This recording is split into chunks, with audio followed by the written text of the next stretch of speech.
আসসালামু আলাইকুম এভরিওয়ান, আশা করি সবাই অনেক ভালো আছেন। আজকে চলে আসলাম আরেকটি নতুন ব্লগ নিয়ে। আজকের ব্লগে থাকছে একটা স্পেশাল রান্না আর লেকের পাড়ে বসে করব খাওয়া দাওয়া। তো আজকে বানাচ্ছি আমি তান্দুরি চিকেন। সকালে উঠে হালকা পাতলা নাস্তা করে নিয়ে প্রিপারেশন শুরু করে দিয়েছি তান্দুরি চিকেন বানানোর। প্রথমেই তান্দুরি মশলা রেডি করে নিচ্ছি, যেটা ঘরে থাকা উপকরণ দিয়েই বানিয়েছি। টক দই, টমেটো পেস্ট, গরম মশলার গুঁড়া, ধনে, জিরে, হলুদ, লবণ, মরিচের গুঁড়া, আদা রসুন পেস্ট, সামান্য জয়ফল, জয়ত্রী, তেঁতুলের সস, পাপরিকা পাউডার, লেবু রস, টেলে রাখা বেসন আর সামান্য ফুড কালার। আজকে তান্দুরি চিকেন বাসাতেই বানাবো, কিন্তু বাইরে নিয়ে যাব পিকনিক করার জন্য। আই হোপ আজকের ব্লগটা সবার কাছে অনেক বেশি ভালো লাগবে, অনেক ইন্টারেস্টিং লাগবে। কানাডাতে সামার আসলেই সবাই বাইরে চলে যায় পিকনিক করতে, সবাই মিলে, ফ্যামিলি ফ্রেন্ডস মিলে। আর আমরা আজকে নিজেরাই যাচ্ছি বাইরে পিকনিক করতে। তবে পিকনিক করার কথা ছিল আগামীকালকে, কিন্তু আজকেই হঠাৎ করে প্ল্যান করলাম যে আজকেই যাওয়া যাক, যেহেতু উইকেন্ড, মানে আজকে রবিবার। চিকেনের গায়ে মশলাগুলো খুব ভালোভাবে কোট করে নিচ্ছি। মাখাটা যত ভালো হবে চিকেনটা তত ফ্লেভারফুল হবে। কাসুরি মেথি দিলাম, যেটা আমি দিতে ভুলে গিয়েছিলাম। তারপরে আবার সবকিছু সুন্দরভাবে মেখে নিয়ে এটাকে ফ্রিজে রেখে দিব। আমার হাতে যেহেতু বেশি সময় ছিল না, আমি 4 থেকে 5 ঘন্টার মতো এটা ফ্রিজে রেখে দিয়েছিলাম। ওভারনাইট রাখলে এটা আরো অনেক বেশি ফ্লেভারফুল আর জুসি হয়। এখানে এখন বানিয়ে নিচ্ছি তান্দুরি চিকেনের সাথে খাওয়ার জন্য নান রুটি আর পরোটা। কুসুম গরম দুধের মধ্যে ইস্ট দিয়ে একটু অ্যাক্টিভেট হওয়ার জন্য রেখে দিচ্ছি। পরে চলে যাচ্ছি পরোটার ডো তৈরি করতে। আমার কাছে তান্দুরি চিকেন নান রুটি দিয়ে ভালো লাগে, আর আমার হাজবেন্ডের কাছে পরোটা দিয়ে, এই জন্য আমি দুটাই বানাচ্ছি। প্রথমে ভাবলাম শুধু পরোটা বানাই, তারপর ভাবলাম না, নান রুটিও বানাবো, যেহেতু আমার এটা অনেক ফেভারিট একটা খাবার। তো আমার ফেভারিট নান রুটি দিয়েই খেলে আমার বেশি ভালো লাগবে, তো যার কারণে আমি দুটাই বানাচ্ছি আজকে। আর আমার হাতের বানানো এই পরোটাটাও কিন্তু অনেক বেশি সফট আর অনেক ভালো হয় খেতে। ময়দাকে তেল, চিনি আর লবণ দিয়ে খুব ভালো করে মেখে নিই, তারপরে গরম পানি দিয়ে ভালোভাবে মথে নিই। এভাবে করে পরোটা বানালে বাসার সবার একটা দুটো পরোটা দিয়ে হবে না, 3-4টা পরোটা তো মাস্ট লাগবে। ভালোভাবে ডোটা মথে নিয়ে উপরে তেল মাখিয়ে রেস্টে রেখে দেবো কিছুক্ষণের জন্য। আর ওইদিকে ইস্টটা অ্যাক্টিভেট হয়ে গেছে। এবার নান রুটির জন্য ডো প্রিপেয়ার করব। স্পেশাল কোনো খাবার বানালেও আমি সব সময় কম কোয়ান্টিটিতে বানানোর ট্রাই করি, কারণ 2 জন মানুষের জন্য অনেক বেশি কোয়ান্টিটিতে বানালে সেই খাবারগুলো পরে ওয়েস্ট হয়। যার কারণে আমি এখানে 3-4টা পরোটা আর 3-4টা নান বানাতে যতটুকু ময়দার প্রয়োজন হয় ততটুকুই নিয়েছি। তাই ভিডিওতে দেখিয়ে সবকিছু অনেক কম কম মনে হতে পারে, কিন্তু আসলে এটাই আমাদের জন্য যথেষ্ট। তারপরে সবকিছু সুন্দর করে গুছায় রেখে একটা সালাদ প্রিপেয়ার করে নিব, যেটা তান্দুরি চিকেন আর নান রুটি বা পরোটার সাথে খেতে খুবই ভালো লাগে। এখানে শসা এভাবে র্যাপ করা থাকে প্লাস্টিক দিয়ে। প্রথমে আমার ব্যাপারটা অনেক অদ্ভুত লাগে, কিন্তু অন্য সবজি আমি কখনো এভাবে র্যাপ করা দেখিনি।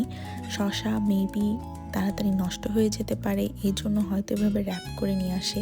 তো আমি এখানে কুচি কুচি করে শসা আর টমেটো কেটে নিচ্ছি। আমি কয়েকদিন আগে খুব সুন্দর টমেটো কাটার একটা ভিডিও দেখেছি, যেখানে টমেটো গোল করে কেটে ভেতর থেকে সব বীজ বের করে সুন্দর করে স্লাইস করে নেওয়া হয়। এতে টমেটো থেকে আর পানি বের হওয়ার চান্স থাকে না। সালাদের মধ্যে টমেটোর বীজ থাকলে সেই সালাদটা পানি পানি হয়ে যায়, কারণ বীজের অংশটা পানি ছাড়ে। এর মধ্যে পরোটার ডো রেস্ট হয়ে গেছে, এখন শুরু করব পরোটা বানানো। এই ডো থেকে 3টার মতো পরোটা হবে। টোটাল 3টা লেচি কেটে নিয়েছি। পরোটা বানানোর অভ্যাস আমার অনেক আগে থেকে আছে। আমি আম্মুকে পরোটা বানাতে হেল্প করতাম, মাঝে মাঝে আমার নানির বাড়িতে গেলেও আমি নানিকে পরোটা বানাতে বা রুটি বানাতে হেল্প করতাম। আর এভাবে আমি রুটি পরোটা বানানো শিখেছি সবার সাথে হেল্প করতে করতে। আর এখন এটা আমার কাছে অনেক ইজি মনে হয়। প্রথমে রুটি বানিয়ে নিয়ে তেলের একটা লেয়ার লাগিয়ে তারপরে সামান্য ময়দা ছিটে দিয়ে পরোটার শেপে ফোল্ড করে নিই। এভাবে করলে পরোটার ভেতরের দিকটা অনেক নরম থাকে আর ভালোভাবে ফুলেও।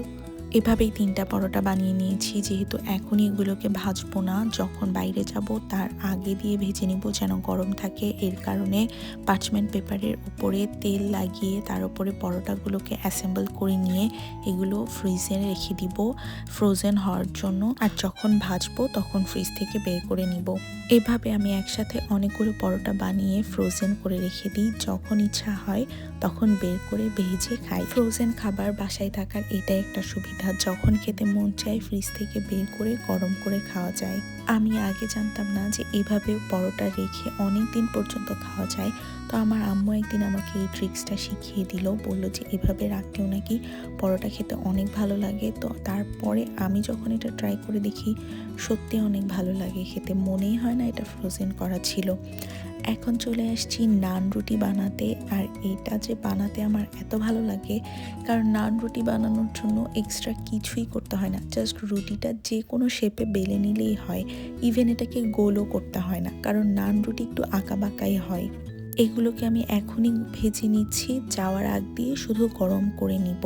এইটা আমার এই জন্যই ভালো লাগে, কারণ এখানে কোনো তেলও দিতে হয় না। সামান্য বাটার উপর দিয়ে ব্রাশ করে নিচ্ছি, এতে একটা সুন্দর লুক আসে নান রুটির ওপরে।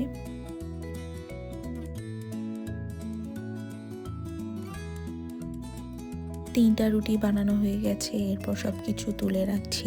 রান্না বান্না করার মজা আছে, কিন্তু এই যে সারাদিন ক্লিন করতে হয় এটাই অনেক বড় হ্যাসেল। আজকে ওয়ার্ল্ড কাপ ফাইনাল, আমি তো খেলা দেখার জন্য এক্সাইটেড ছিলাম। তারপর সব কাজ করতে করতে খেলা দেখারই সময় পাইনি। হাফ টাইমের 2 মিনিট আগে গিয়েছিলাম খেলা দেখতে। তো যখন ব্রেক দিল ভাবলাম যে কাজ করতে করতে টায়ার্ড হয়ে গেছি, ঠান্ডা কিছু খেতে ইচ্ছা করতেছিল। তো ফ্রিজে ফালুদা বানিয়ে রাখা ছিল, যেটা গতকাল বানাইছিলাম, কিছুটা থেকে গিয়েছিল। তাই ভাবলাম খেলা দেখতে দেখতে ঠান্ডা ঠান্ডা ফালুদা খাই। ফালুদা আমার অনেক পছন্দের একটা খাবার। আমি যখন বাংলাদেশে গিয়েছিলাম লাস্ট, তখন শীত ছিল, কিন্তু ফিরে আসার কয়েকদিন আগে থেকে বেশ গরম পড়ে। আমি শ্যামলী হোটেলে যে অনেকবার করে ফালুদা খেয়েছি। বাসায় বানানো আমার হাতের এই ফালুদাটা খেতে কিন্তু বেশ মজার, পুরাই রেস্টুরেন্টের মতো। ফালুদা নিয়ে বসে পড়লাম ফাইনাল খেলা দেখতে। আর স্পেন তো জিতে গেছে। তো স্পেন জিতে যাওয়ার পরে চলে গেলাম আমি আমার কাজে। এখন আমি তান্দুরি চিকেনগুলো ওভেনে বেক করতে দিয়ে দিব। ওভেনে দেওয়ার আগে তেল দিয়ে আবার ভালোভাবে মাখিয়ে নিব। ম্যারিনেশনের সময় কিন্তু আমি কোনো তেল দিইনি, ওভেনে দেওয়ার আগে দিচ্ছি, এর কারণে যেন চিকেনগুলো জুসি থাকে। আগে থেকে তেল দিয়ে রাখলে সবগুলো তেল চিকেনের গায়ে অ্যাবজর্ব হয়ে যেত। আর এখন তেলগুলো উপর দিয়ে থাকার কারণে গ্রিল করার সময় চিকেনগুলো ড্রাই হয়ে যাবে না। চুলাতে বানালেও সেম প্রসেস। আমি ওভেনেই ফার্স্ট টাইম বানাচ্ছি, তাই আমি একটু কনফিউজড ছিলাম যে কেমন হবে। প্রথম সাইডটা 17 থেকে 18 মিনিটের মতো কনভেকশন বেক করে নিয়েছি। একটা সস বানিয়েছিলাম আমি 2-1 দিন আগে, খেতে বেশ ভালো হয়েছিল। তো ভাবলাম এটা তান্দুরি চিকেনের সাথে খেতে ভালো লাগবে, তো যার কারণে একটা বাটিতে করে সসটা উঠাই নিলাম নিয়ে যাওয়ার জন্য। এর মধ্যে চিকেনের এক পাশ হয়ে গেছে, গায়ে যেই গ্রেভিগুলো ছিল সেগুলো ব্রাশ করে দিচ্ছি, দিয়ে উল্টায় দিয়ে আরেক পাশটাও 17 থেকে 18 মিনিটের মতো কুক করে নিব।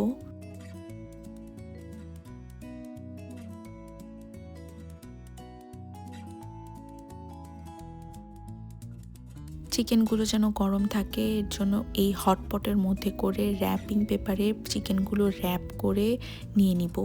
আমার হাতে 18 থেকে 20 মিনিটের মতো সময় আছে, তাই ভাবলাম ঝটপট করে রেডি হয়ে আসি। তান্দুরি চিকেন বানানো আসলে অনেক কাজ, আর আজকে প্রথমবার ওভেনে বানাচ্ছি, যার কারণে আমাকে আরও এক্সট্রা কেয়ারফুল থাকতে হয়েছে।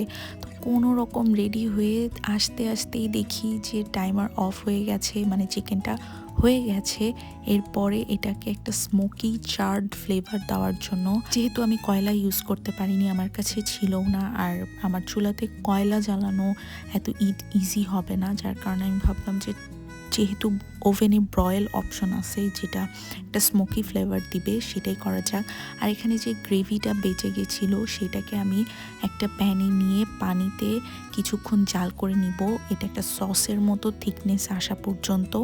আর এইটা দিয়ে তান্দুরি চিকেনটা খেতে আরও অনেক বেশি মজা লাগে। 4 মিনিটের জন্য ব্রয়েল করে নিয়েছি টপ র্যাকে রেখে। এই তো চার্ড ফ্লেভার যেটার কথা আমি বলতেছিলাম এটা হয়ে গেছে।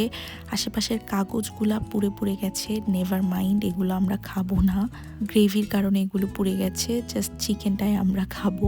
আর এখানে পরোটা বানাচ্ছি। পরোটা আমি ফ্রোজেন করে রেখেছিলাম সেটা বের করে নিয়ে গরম তাওয়াতে সরাসরি দিয়ে দিয়েছি। হালকা ভেজে নেওয়ার পরে এটাতে তেল দিচ্ছি। তেল দিয়ে উল্টায় পাল্টায় একটু কিছুক্ষণ ভেজে নিলেই হয়ে যাবে। আর এই যে র্যাপিং পেপারের মধ্যে এভাবে চিকেনগুলো মুড়িয়ে হটপটের মধ্যে তুলে নিয়েছি। আমার হাজব্যান্ডকে বললাম আমাকে একটু হেল্প করতে এইটাতে, তো সে জাস্ট এগুলো করলো। আমি ঝটফট পরোটাগুলো বানিয়ে নিয়ে আরেকটা হটপটের মধ্যে তুলে নিয়েছি। যাওয়ার কথা ছিল 6টা থেকে 6:30টার মধ্যে। খেলা দেখতে দেখতে একে তো লেট হয়ে গেছে, এরপরে আমাদের বের হতে হতে আরও লেট হয়ে গেছে। বের হওয়ার আগে কত কাজ থাকে, সবগুলো খাবার সুন্দরভাবে গুছিয়ে নেওয়া, ব্যাগে ওঠানো, পানি নেওয়া, সবকিছু ঠিকঠাক মতো না হয়েছে কিনা, চুলা অফ আছে কিনা, লাইট অফ আছে কিনা, এগুলো চেক করে বের হতে হতেই লেট হয়ে গেল। প্রথমে বাইকগুলোকে বের করে নিয়েছি, এরপরে এই যে এইটা একটা বড় ব্যাগ আর আমার সাইকেলে আরেকটা ব্যাগ আছে। তাড়াতাড়ি করে হেলমেট পরে নিয়েই দৌড় দিলাম লিফটের দিকে। আজকের আরেকটা ফান পার্ট হলো সাইকেল চালিয়ে যাব লেকের পাড়ে পিকনিক করতে। আমি তো সাইকেল চালাতে পারতাম না, এখানে আসার পর অনেক কষ্টে শিখেছি, তারপরেও খুব একটা ভালো পারি না। ইলেকট্রিক সাইকেল হওয়ার কারণে আমার কাছে এটা ইজি হয়েছে একটু চালানো। আর আজকের ওয়েদারটা এত ভালো ছিল, আর কিছুক্ষণ আগে বের হতে পারলে আরও ভালো লাগতো। এই তো একটা সুন্দর রাস্তা দিয়ে আমরা যাচ্ছিলাম, চারিদিকে গাছ আর এত সুন্দর লাগতেছিল, চারিদিকে সবুজ হয়ে আছে। ফাইনালি চলে আসছি লেকের পাড়ে। এই জায়গাটা থেকেই ক্যানাডা ডেতে ফায়ারওয়ার্ক দেখেছিলাম, সেই ভিডিওটাও শেয়ার করেছি গত ভ্লগে। সেদিন তো ক্যানাডা ডের অনুষ্ঠান দেখার জন্য ভালোভাবে দেখতে পারিনি। আজকে জায়গাটা বাইকে করে ঘুরে ঘুরে দেখলাম, খুবই সুন্দর একটা জায়গা। আর পিকনিক করার জন্য এটা তো একটা বেস্ট স্পট। যেহেতু রবিবার ছিল, সবাই বাইরে এসেছিল পিকনিক করতে। ফাইনালি একটা ফাঁকা জায়গা খুঁজে পেলাম, তো সেখানে একটা চাদর এনেছিলাম, সেটা বিছিয়ে বসে পড়লাম। আর সবগুলো খাবার ব্যাগ থেকে বের করে ফেললাম। সারাদিন খাইনি, অনেক ক্ষুধা লেগেছে, আর তান্দুরি চিকেনের ক্ষুধা তো আরও সহ্যই করে রাখা যায় না। তো সুন্দর একটা ভিউ দেখতে দেখতে তান্দুরি চিকেন এনজয় করলাম। আর চিকেনটা দেখতে যেমন অনেক সুন্দর হয়েছে, খেতেও অনেক মজা হয়েছে। মনে হচ্ছিল কতদিন পর এত মজার একটা তান্দুরি চিকেন খাচ্ছি আর এত সুন্দর একটা ভিউ সামনে দেখতে পারতেছি।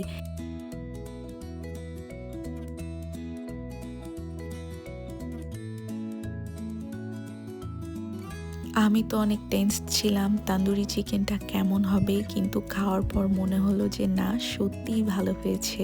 গ্রেভি দিয়ে যে সসটা বানিয়েছিলাম ওটা দিয়ে খেতে তো আরো ভালো লাগতেছিল। সাথে কিছু ফ্রুটসও নিয়ে আসছিলাম। খাওয়া দাওয়ার পর আমার একটু ফ্রুটস খেতে বেশ ভালো লাগে। গ্রিন এই ফলটার নাম হলো হানি ডিউ মেলন, এটা তো আমার ফেভারিট। খাওয়া দাওয়া শেষ করে কিছুক্ষণ বসে থাকার পরে আবার বের হয়ে পড়লাম, যেহেতু রাত হয়ে যাচ্ছে, দেরি করে আসছি, তাই বেশিক্ষণ ওয়েট করতে পারলাম না।